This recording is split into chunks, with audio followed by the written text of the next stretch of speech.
Hello and good afternoon, everyone. I hope everyone had a good lunch and thank you for coming back to Rejuvenate 2021, edition 1. And we continue our afternoon session with a very special guest from Malaysia. So we've got a guest from Melbourne this morning in Australia. Obviously, we are back to Kuala Lumpur again now. And just to share with everybody, we are heading straight to Oslo, Norway in the evening, and then we will fly off to Tampa, Florida. Yes, Tampa, Florida earlier in the evening. And at night, we will end up our show at Arizona. So we are traveling all around the world. That's the beauty of a virtual event. We get to speak to so many amazing people from all over the world. And we are so thankful that they are spending their time with us. And without further ado, let me introduce to you our next speaker, our next guest. She is from based in Kuala Lumpur. Her name is Aroe Ajoeni, and we understand that she is the co-founder of Climate Action Malaysia, or KAMY, K-A-M-Y for short. So she's a university student, actively speaks about climate crisis in Malaysia, and she's very passionate about her work in this area. I do not want to say much more, but let's welcome Aroe. Hi Aroe, how are you doing? Hi, I'm good, Andrew. Thanks for having me. No problem. Okay, I guess we will jump right into it, and we will perhaps start off by getting you to introduce a little bit about yourself first, and then explain to us what is Climate Action Malaysia. Right. So, hi everyone. My name is Aroe, and you got my name pronunciation right. But yes, I'm a university student. I'm currently taking a break right now, but most of the time I'm studying computer science. But I'm planning to pursue probably environmental science after this. No idea yet. But yes, I've been working in Climate Action Malaysia for the past 2 years. So we started around 2019. And I basically started KAMY when I was still in university at that time. So when I was starting, there was no, like Climate Action, like there was no name at all. I was just protesting alone in the street by myself. At that time, I didn't know any other activists or any other people, like let alone working in environmental groups, right? So I started from there, and then talked about it on social media, and then some people found me on social media. That's how Climate Action basically came together. The co-founders basically came together. And after that, in around March, April 2019, we started our climate protest. This was the first climate protest ever in Malaysia.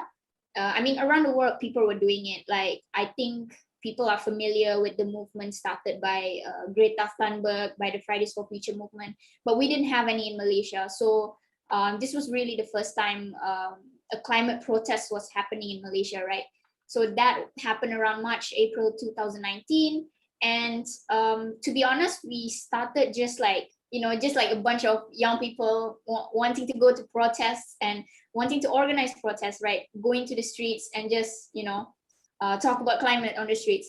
But then we soon realized that there needs to be something more than just protests, because what's the point of protesting if the citizens, the people around you don't even know what climate is, right? So that's what I started to notice among my peers, among the press, among the media in Malaysia. Like, okay, so we were protesting, but nobody really knows what's climate change in Malaysia. But people know about climate change in Europe or in other countries, but not Malaysia. So that's when we started to jump into advocacy, looking that advocacy is actually a big part of the climate justice movement everywhere. Mm-hmm. So that's when we started to go into advocacy, protests, and advocacy needs to go hand in hand. And in the long run, we want to declare a climate emergency in Malaysia, but that's just like the short, the short description I can give. But when it comes to declaration of climate emergency, there's so much behind it. There's so much process, so many people involved behind it. But that's the goal in the long term. Yeah. Now, you mentioned a lot of things that I think to a certain extent is beyond the youth's mindset, or perhaps I could be wrong. I'm more than happy to be proven wrong. But those are very heavy subjects and very topics that you are talking about earlier. What is the structure or the setup of Kami? What is the breakdown in terms of the numbers? Like how many percentage of whatever is youths? Do you have any adults working alongside you guys? Yeah. Male, female breakdown, just share with us the numbers. Right. So 85% of us are women working in the team, and all of us are youth. I mean, some people, I think 5-6 people are right now working, but all of us started, as students. Like I said, we were all on the streets, all as mahasiswa, as university students representing our universities. And yeah, everyone is student right now, and we still manage to work together, even though with such different schedules. But yes, certainly there's adults helping us out. And I also tell people that Kami was basically formed. It's not just us youth coming together and building this, something new, but Kami is a work. It's basically, how do I say it? We recognize that there are works by older NGOs, by all these experienced NGOs in Malaysia that have been working for ages, in environmental issues, climate issues. And we're just this new group, basically bringing all of this, all these different narratives, and then combining it all in a climate justice movement. But I wouldn't say we invented something, we created something new. No, we are basically, supported by all these different groups, NGOs in Malaysia that have been here for so long. And to be honest, most of our members have learned so much from all these different groups, all these NGOs. I would say I call them like otai, in the environmental scene. So I personally, for myself, I've gone to workshops with all these groups. I've learned about how to work together with different groups. So yeah, I wouldn't say we created a new movement in Malaysia, but it's just, yeah, we were taught by them, we were guided by them, by indigenous groups, by indigenous people, gender groups, environmental groups, all these different groups in Malaysia. So yeah, we have always been guided by them. Maybe you can share with us who are these NGOs and groups that you've, or of partners, if I may. Yeah. So I think the Kami was mostly on the media during our 4th climate strike that happened in September 2019. So just giving you an example. So for example, that was that climate protest itself was supported, and we worked together with groups like Amnesty Malaysia, Greenpeace Malaysia, even Parti Sosialis Malaysia was also working with us at that time, and Zero Waste Malaysia. And personally, I've learned so much from groups like aktivis alam sekitar in Ipoh, Kuasa. Most people know them as Kuasa. Sahabat Alam Malaysia have always been, the group I looked up to, and most of my works always, look up to them. And yeah, those are like some of the groups I can list right now, and the one that we work closely with. And yeah, that's basically it. Aroe, it seems like it's a very tight-knit community.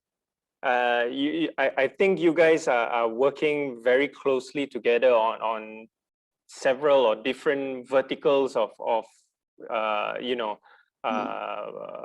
movements or initiatives and programs now. What about on the corporate side of things? Is it tough to get a partner on board? or maybe a second part to that question, collaboration with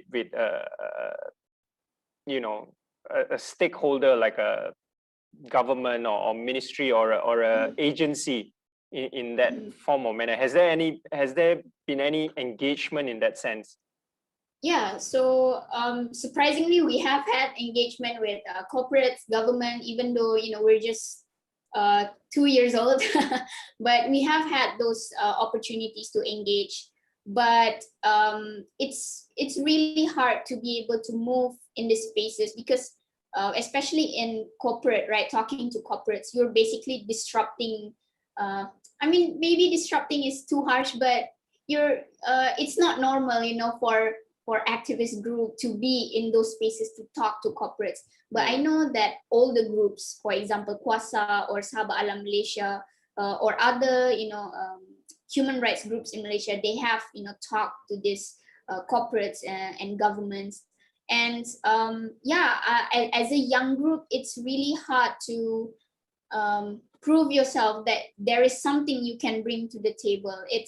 It's not an easy thing, you know, as a young person, I feel like it's not an easy thing to do, to be in those spaces and talk to them and to be taken seriously. It's really hard. So that's why it's important that all these different groups, environmental groups, human rights group, gender groups, all of us communicate with each other and see what can we all bring together to the table instead of, you know, just us individual NGOs. So how do we communicate climate issues in a way that resonates with them? For example, from economic perspective, human rights perspective, maybe they've never heard, you know, what's the connection between climate change and human rights in Malaysia. Maybe they've never heard of it. So how can we communicate that? So it's important that all of these groups work together, communicate, and basically reach out to them, or, you know, maybe sometimes they invite us. And when those opportunities arise, we really have to take the chance. Yeah. Now, again, you mentioned, you know, we spoke about inner circle and whatnot. So again, a lot of things like this is only known to people who are directly involved, or perhaps the second line of connections of people who are involved. How do we get this widespread climate justice movements and you know, advocacy and policy and whatnot? Things like that are not things that are discussed, especially at a school level. Yeah. How can we get this into the education system, or perhaps whether officially or unofficially? What are your thoughts on that? So I have worked, Kami has worked directly with teachers, with schools to bring climate advocacy, climate education into schools, because these schools or teachers that we work with, they know what's happening. They recognize that there's not enough climate education in the textbooks or in the classroom. So we have worked with them, you know, on personal level. You know, sometimes they do workshop with us. So we have worked in those ways. Those are not, you know, official ways. Like you can work to learn about it through workshops, but it's still not in the textbooks, right? And so basically, yeah, I feel like there's just not enough education. And around the world, I have seen lots of teachers building their own movements to give, because children have the right to know about what's happening to their future, or what's happening right now, and they have the right to know all these things, right? But the thing is, it's not even in the textbooks. And in Malaysia, the awareness on that is still very low. I mean, certain teachers, certain schools, they're already aware about that, but especially sekolah menengah kebangsaan, you know, sekolah kebangsaan, they're not very aware about these things. And the schools I work with are usually international schools.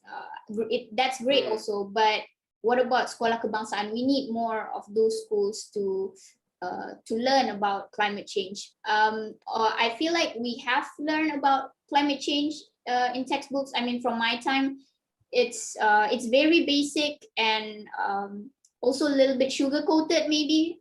We talk about carbon emission being released, greenhouse gas emission released, but what are the impacts? There's never that discussion. And the thing is, I see that the education system is not keeping up with how smart the students are now, because we have all this technology, we have social media, we have TikTok. People in students in high school learn about climate change now through TikTok and Twitter. Like I have talked to these students, and it's just funny. They know about climate change, but they said that the teachers or the textbooks can't really explain more about it. And I feel like the education cannot keep up with them. And for these students, right, there's so many channels to learn from. Like I said, social media is a big part of the conversation right now. And for the past 2 years alone, I've talked to students. They get younger and younger every year. Like usually I talk to students who are like 20 years old, but now we have like 15 years old students that want to, join the movement and help us out and, ask questions, which is great, but it just shows that what's being discussed in the textbooks, right? Why do these students have to ask other people about this very important issue? So it's definitely not enough, the education system in Malaysia. Yeah. I think a lot will agree with what you've just said there, but I guess we will save the deep diving into the education system in Malaysia for another session next time. Yeah. Now, I'm very interested to understand a little bit more about your kami demands. So there were 10 that are listed on your website. And I just love the opening, right? It says here, these demands are critical to redefine the well-being of people and planet. So it's such a universal statement, and the 10 demands, I'm going to leave it to you to rock it and tell us more about these 10 demands. So go ahead, Aru.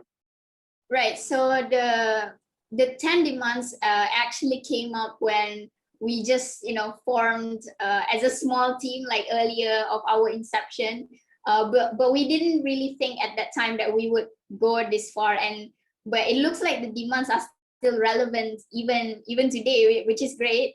And the 10 demands is quite a lot, and maybe I'll just point out some of the demands, because you can actually go to the website and just see all of it. And one of the headlines that you read about these demands are critical for the well-being of our people and planet. So the one of the cores of climate justice is making sure that people and the earth comes before profit. So that's one of the core parts of climate justice, making sure that the planet and people are still, we're still good in good condition, avoiding climate catastrophe, but at the same time, we will still be thriving. And I feel like the system right now, and the capitalist system right now, it feels like, everything, we just want profit for everything, but at the cost of our environment. So our 10 demands are very closely related to climate justice.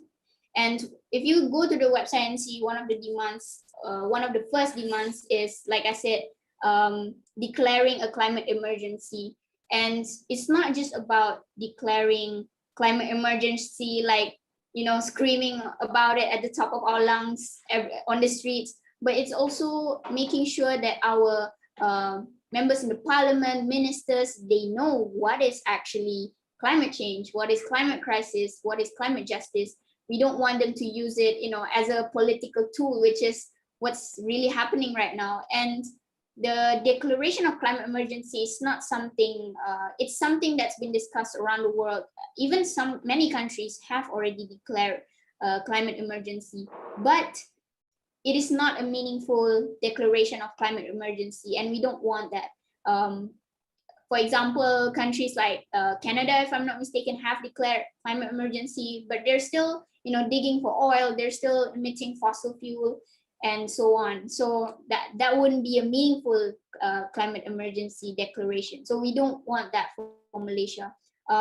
We want the declaration of climate emergency, climate justice to come from the people. This means, people at the grassroots level, our farmers, our fishermen, indigenous people, and basically everyone in Malaysia. So we don't want it to be used as a political tool, which has often happened, around the world. And I think one of the most important point from our demand is also justice for the orang asli when it comes to their land.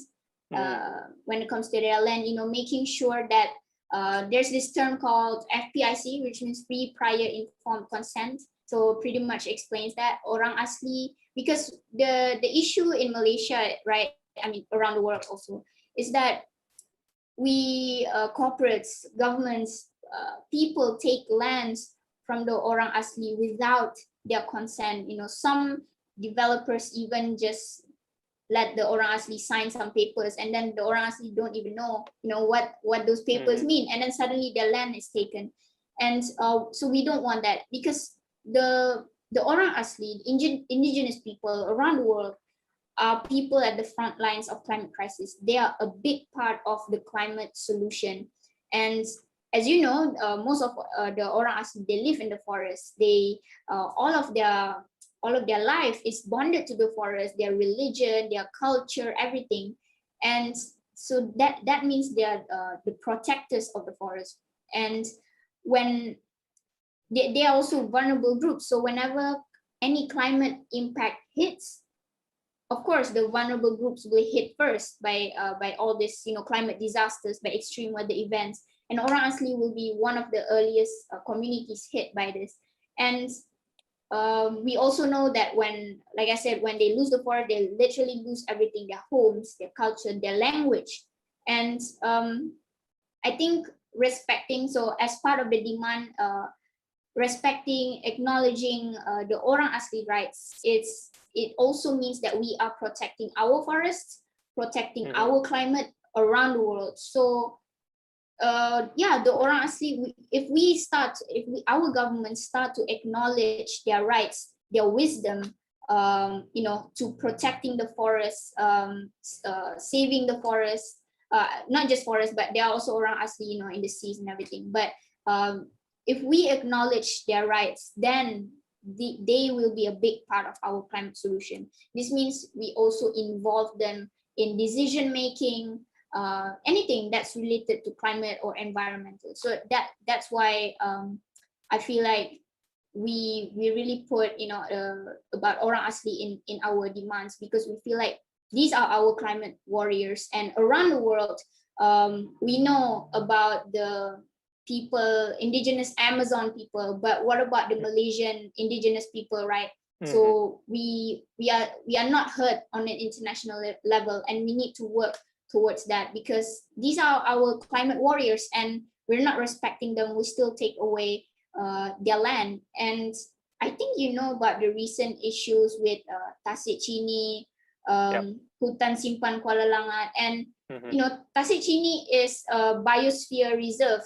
And the reason why it's still a biosphere reserve, it's because the orang asli have been able, not just orang asli, but the communities there have been able to live with that area in harmony for such a long time. And then suddenly we are facing this threat. So I don't feel like the orang asli, are the threat in this. They are the protector, and they have been able to keep this area a biosphere reserve. And I think that shows a lot about their wisdom, their knowledge to protecting any parts of the forest. And another part in our demands is also the importance of integration of gender-sensitive intervention in climate mitigation, adaptation, and resilience. Because when it comes to climate impacts, indigenous people are one of the vulnerable groups. But most particularly indigenous women and youth are also one of the worst impacted by climate change. So when we come up with solutions, or we come up with frameworks for adaptation and resilience, we need to include women, we need to include all these vulnerable communities in the decision making, and really listen to them, like what is happening on the ground. Because I feel like a lot of the issue is in communication, where policymakers in Malaysia, they don't really know what's happening on the ground.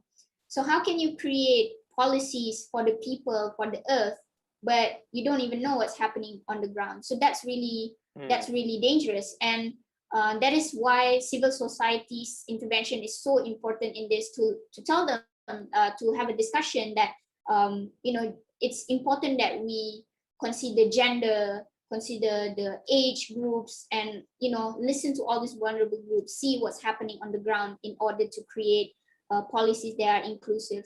So we have worked with gender groups, women groups, to really understand how women are impacted by climate change, how bad it is. We want to see, on the ground. I've seen myself, whenever there's a disaster, whenever there's an extreme weather event happening, we see that women are at the front lines, are hit hardest, because they have a family to take care. And for example, in Sabah and Sarawak, most of their husbands are away from home, and they have the women have to take care of the whole household by themselves. They have children, they need to feed their children, and most farmers are women.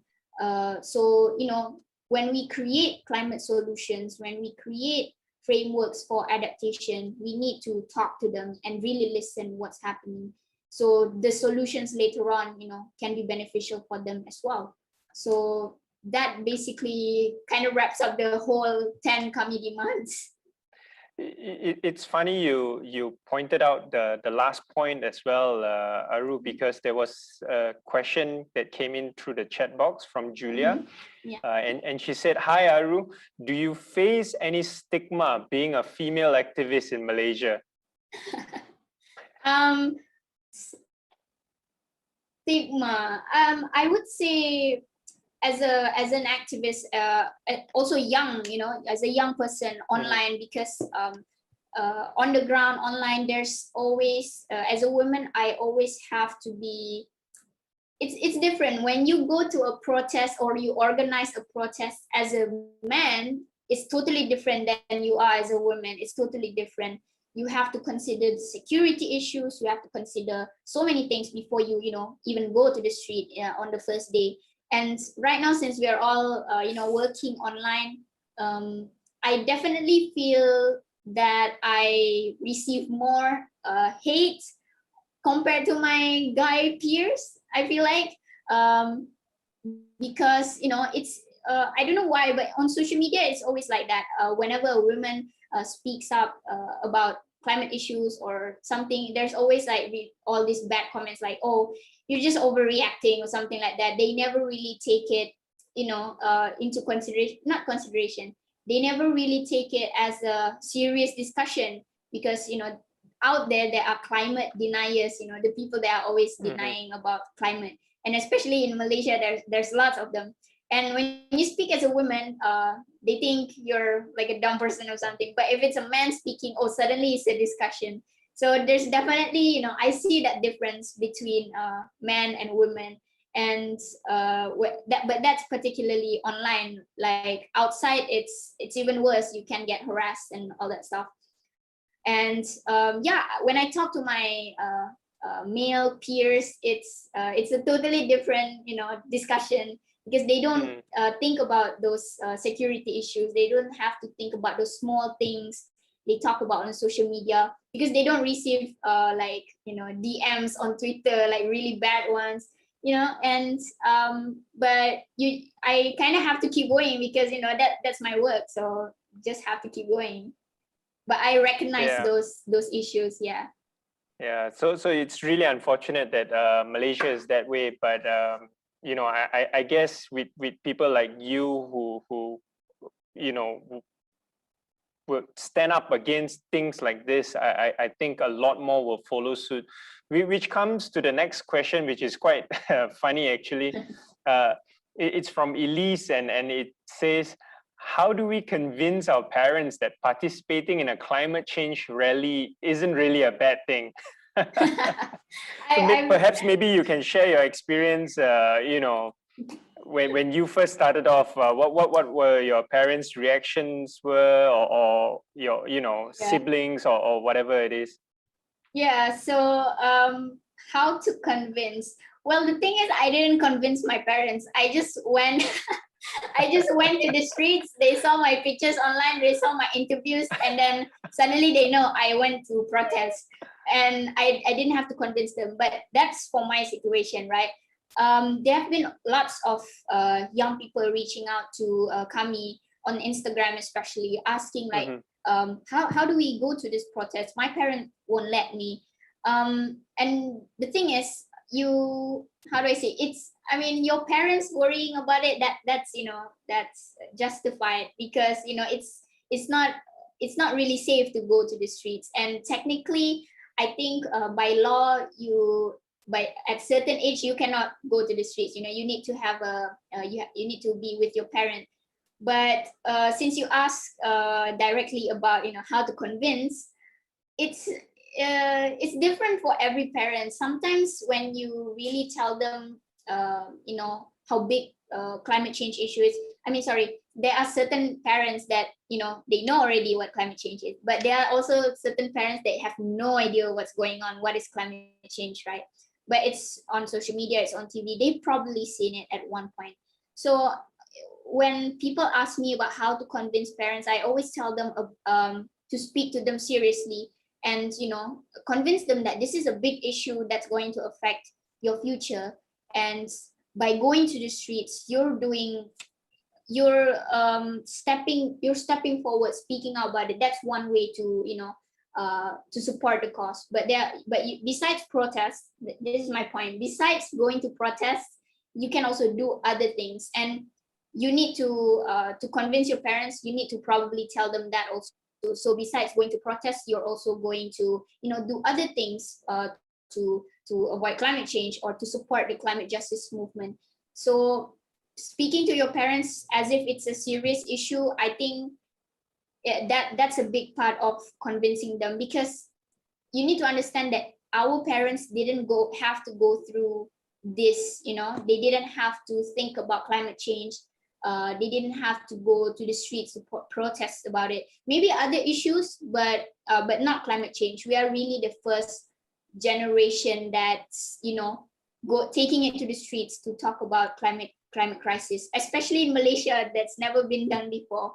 And if, for example, you talk to your parents seriously and try to do a discussion with them, and you still cannot go to the streets, that's totally fine. You can, you know, support online, because we're all now moving, you know, in a digital space. Yeah, you can support in so many ways. I mean, donating is like one of it, but you can also educate yourself on the issue, creating contents by yourself. If you're an influencer, you can create your own video to speak about it. You're a filmmaker, do a film about it. You know, so many things you can do besides going to the streets. I know that many people think that going to a protest is like the ultimate way of, you know, supporting the cause, but it's actually not. What happens before and after the process is a big part of the movement. What's the impact after the protest, you know? What have we done before the protest? So that's a big part. Yeah, I totally agree with that, Aru. I think a lot of people misunderstand supporting a cause. They always think it's in that moment. Oh, if I've missed that rally, or if I've missed that protest, that's it. I'm not helpful anymore. So that's not the whole point of it, right? Because it's a long journey. It's a battle that goes on and on. Yes. Which piggybacks into Ali's question here on the chat box as well. It says, "Hi Ali here. My question is, how does joining a rally helps in combating climate change?" I think you've addressed that, and I hope we've addressed that for you, Ali, as well. And perhaps just moving back a little bit on your earlier discussion in terms of education. We did have a first question initially from Kwa that asked, how would it be possible for schools to keep up with the current day related topics and science like climate change when the process of textbook revision itself takes a long time? Yeah. So I think we kind of touched on this and laughed upon this as well. Yeah. And again, this is another topic for another day. Yeah. Going on to the next question, this is from Eugene. Hi Aru, does Kami work closely with bodies like JAKOA in helping Orang Asli? Is there any initiative that's ongoing currently? So perhaps maybe just share on that, and as well as share on what are your current programs on Kami, or any you know, initiatives that are ongoing at the moment, even though with the FMCO and whatnot. Right. So the question is whether we work with JAKOA, right? Yeah. So sorry, just going back a little bit to the person who asked the question about how climate protest helps with climate change. It's actually a big part, because since protest is always covered by media, by people on social media everywhere, it actually brings awareness, not just on social media, but also on the media, on television. Our climate protests, our climate protests are covered, on television, on the radio, and it really helps politicians to, they look into this issue seriously. So I can talk about that in another session, but that's just one of the reasons why climate protest is such a big part of the movement. And about JAKOA, Kami has worked with, is still, I think, working with JAKOA, because whenever you work with the Orang Asli, you cannot really avoid JAKOA. You have to work with JAKOA. That's how you can, communicate properly through the right channels. And our recent project, which one do I want to talk first? So, for example, right, during the first phase of MCO, Kami started a project with Kuasa, Gerimis, Syak Koyo, with a few other NGOs as well. We started a drive to help the Orang Asli in Peninsular Malaysia to send aid in food, cleaning kit, everything, to send it to Orang Asli all over Peninsular Malaysia. So, whenever you are reaching out to this kampung, to these villages, because you want to send food, for example, you have to communicate to JAKOA. So that's how we work with JAKOA directly, communicating and then distributing the food, distributing the items. So that mission, we call it Misi Bantu OA. It is also on our website. You can check all the villages that we helped out, how many families, the details are there. So that was called Misi Bantu OA. And after Misi Bantu OA, we realized that, sending food or sending items just one-off might not be enough.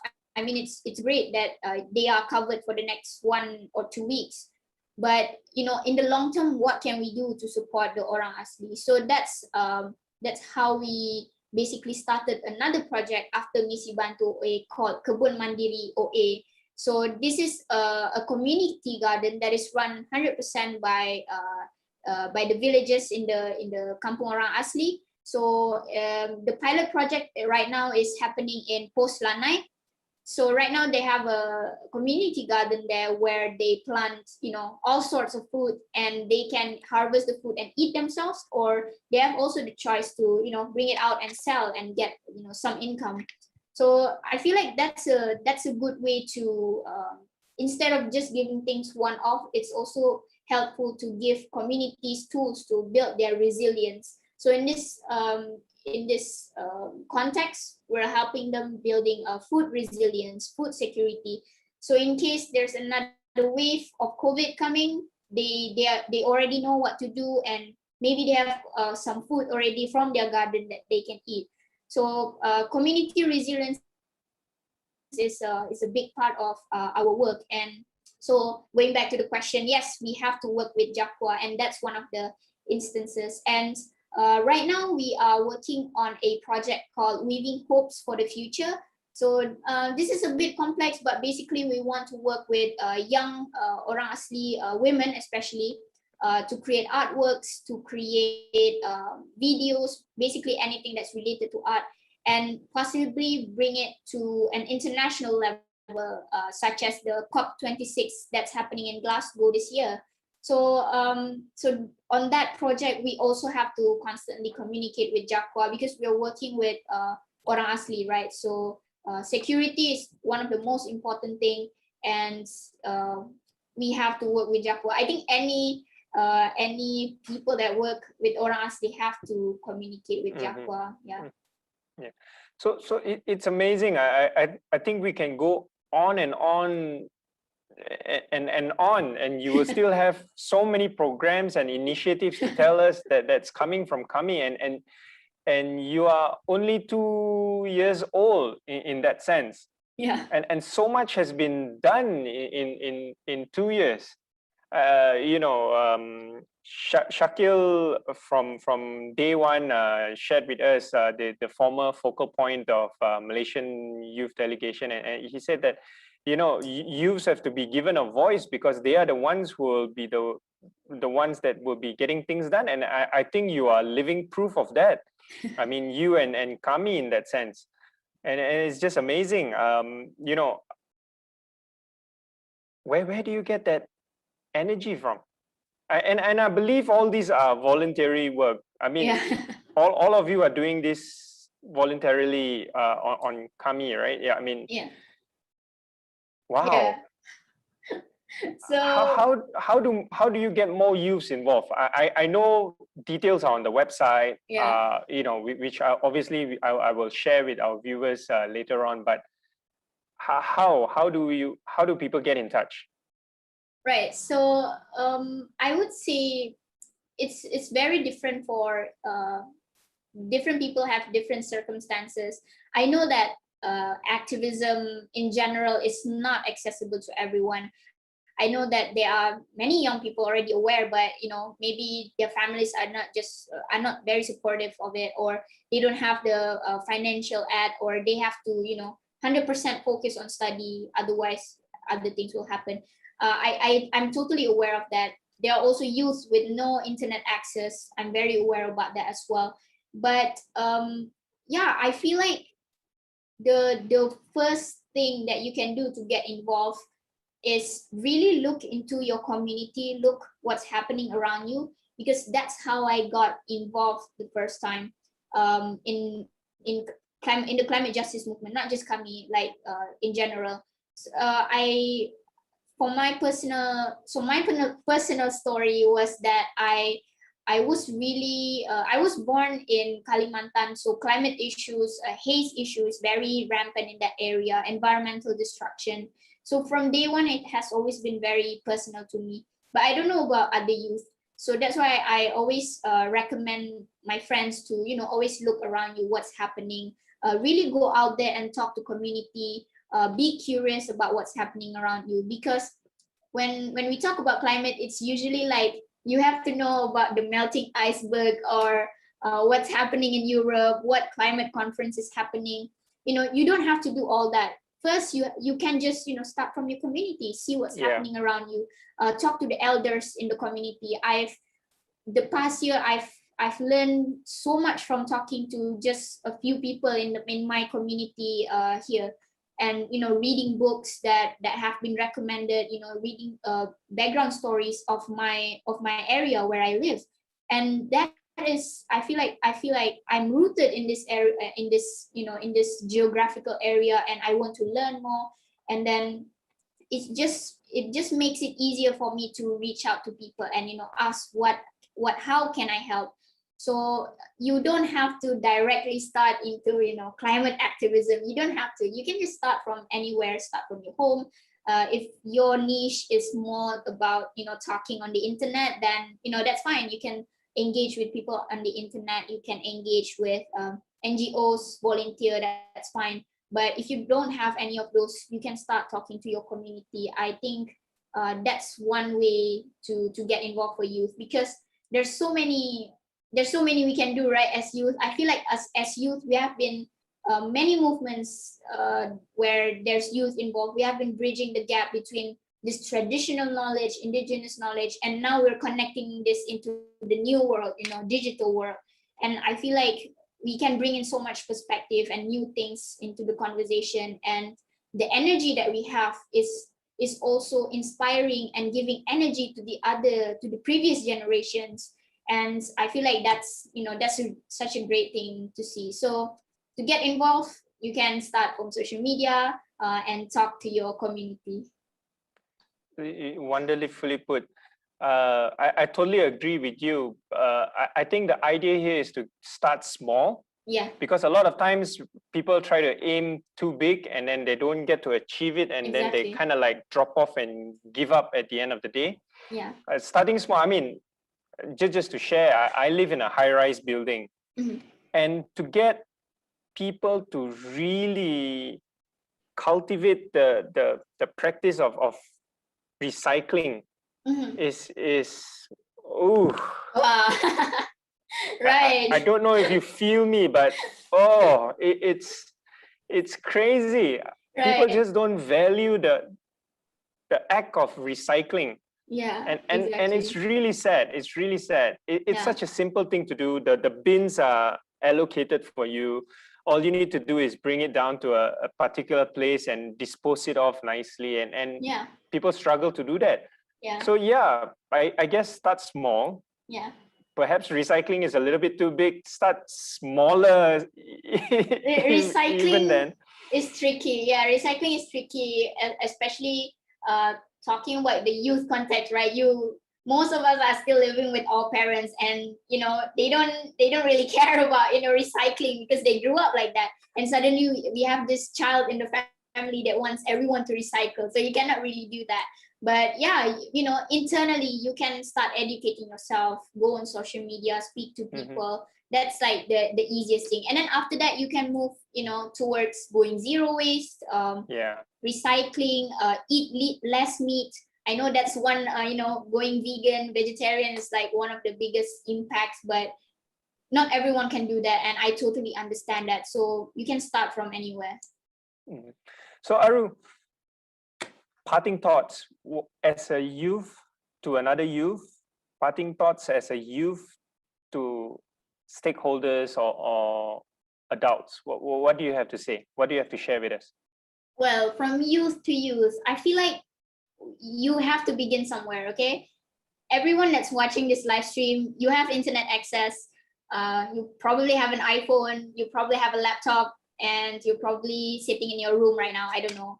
And when you're watching this, it means that you already have the privilege to do something. I know that, like I said, activism work is not accessible for everyone. And, as a person watching this, you need to also realize that there's a lot of, indigenous youth that really care about the cause, but it's just they're not visible because they're not on social media. And you have to recognize that. And I know that a lot of youth are overwhelmed, especially when you're very aware about climate change. You're a bit overwhelmed about what's happening, and that anxiety, that overwhelming feeling, can cause you to be immobilized. You don't know where to start. Like you just said, right, Andrew? Like you don't really know where to start, and then you don't start at all. So understanding that feeling, recognizing that feeling, it's one of the first steps, and you have to begin somewhere. Because I always tell people that I feel like I'm not sure if I'm accurate or not, but I feel like we are like the last generation that's able to speak about this. Because after, for example, maybe when we have grandchildren or children, like, are they able to speak about this anymore? Because at that point, our global temperature is probably over 2 Celsius already. It's not irreversible. So what can they do, right? So I feel like if you really need the push, just, remember that we will be the last generation that's able to speak about this and to create change. And from youth to policymaker, I feel that, like I said, planet and people before Earth, profit is great, but let's stop focusing on that for a bit and look into the people and our planet right now. And climate change is not just an environmental issue anymore. It's not entirely about forests or rivers anymore. it's also a human rights issue and economics issue. It's also an economic issue. Many people cannot see that, and even our policymakers still cannot see that. And I feel like right now it's not the time anymore to do studies. I mean, studies can still go on, but if you want to start to do study about climate change, then that's not relevant anymore, because it's already happening. It's a debate. I mean, it's a discussion around the world. There's no time anymore for us to do studies or debate about climate change in Malaysia, because right now, this is the point where we have to shift to renewable, cut down our carbon emission as soon as possible, and shift away from greenwashing, telling people about going net zero or offsets. There's a lot of greenwashing happening right now. How about we discuss real issues with the people on the ground, and really acknowledging the solution from the people, from the farmers, from traditional knowledge from the farmers, fishermen, from the indigenous people, and bring those up to a higher level, and create solutions that everyone can benefit from. And going back again about young people, yes, it is important that young people need to be included in the design, implementation, and reviewing all these climate policies in Malaysia, because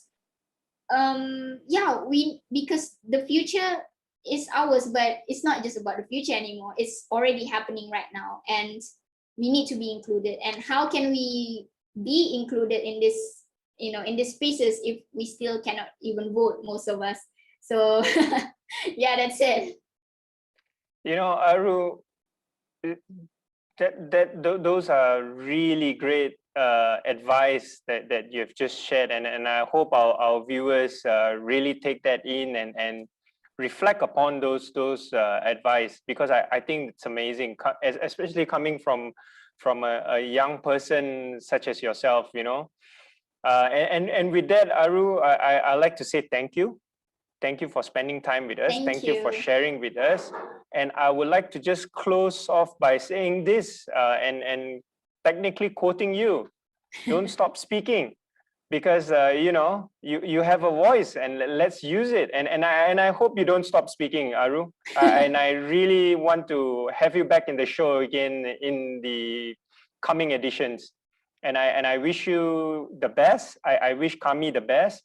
And and if anyone wants to get in touch with Kami, it's www.climateactionmalaysia.org. Yep. That's the website, correct? Yes, correct. Yeah. And it's a beautiful website. It's easy to navigate. It's easy to understand. It's packed full of information and fantastic. Aru, I hope to see you again. So you take care and stay safe. Thank you. Thank you, guys. Bye-bye.